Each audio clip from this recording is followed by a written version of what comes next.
One of the problems of trying to achieve impact from your research is that it takes a very long time.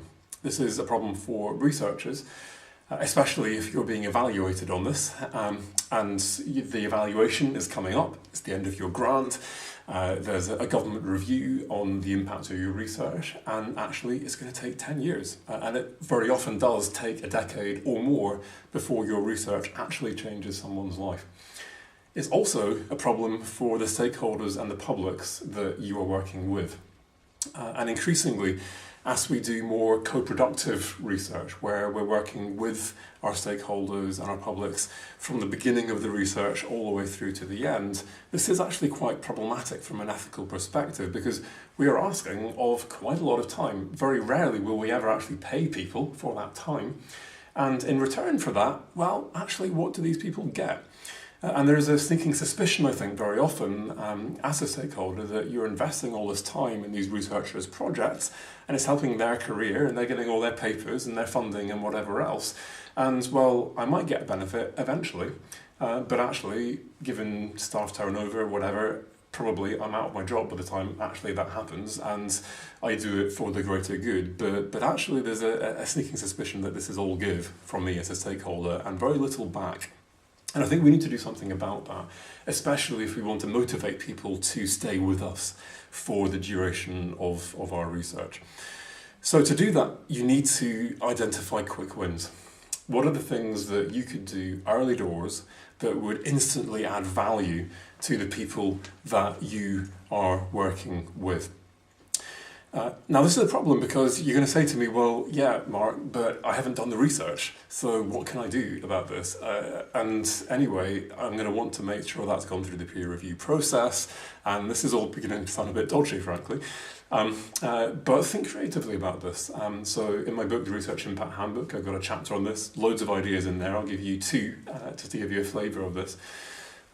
So if you're doing public engagement, I think that one of the key mistakes people make is that they do the big fanfare when the project starts. Look at this, we've got a new centre, we've got a new project, a new PhD piece of research that's going on, and we're going to solve this problem, we're going to show people how to do this, or whatever it is.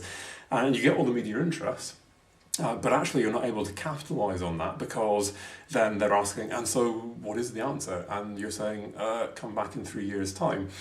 And they come back in 3 years' time, if you can get them, and they say, well, yeah, but we covered this before. The idea is out there, and this is old news now.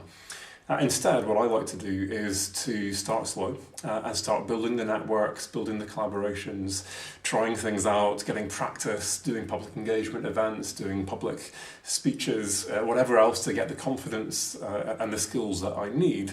And then at the right time, I do that publicity, and I've got now a pathway to impact, which I've tried and tested, that is well researched, that means that I capitalise on all that publicity to then get this right to the audiences that need it, and I do that at scale. And you then really capitalise on the benefits from that media exposure. If you're working with stakeholders, very often organisations, then here's another idea. Most of us will do a literature review fairly early on in our project. And the key thing that most of us fail to do is to make that literature review available to people. Now, in the same way in that former example, I'm now adding value to my audiences instantly by trialling things, doing events, getting experience, building networks, and there's a sense that, yeah, we're not just waiting, but we're doing this stuff as we go, and they're getting value, they're getting the public speeches and the workshops and the online stuff. It's kind of happening, that they're seeing that value. With the literature review, you can instantly add value simply by making that available to those stakeholder organisations. Now, for most of those organisations, actually, just giving them your literature review in its raw format, with your academic jargon, with all your reference lists, etc., actually has value. Because what we forget is that, first of all, we're behind the paywall, we can access that stuff. And secondly, we have the intellectual training and experience to be able to synthesize these large bodies of evidence, some of which may be quite contradictory, into a sensible piece of evidence that could be used and that makes sense to someone.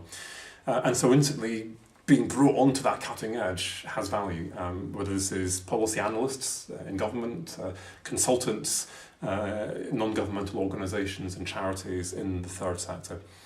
Half a day, maybe a day of extra time turning that literature review into a briefing note or a series of briefing notes, much shorter, plain English, a couple of diagrams, images, and you've added even more value. And you can do that in the first few months of your project before you've even collected any data, without any kind of ethical concerns about what might have gone or not gone through the peer review process in terms of your own new research.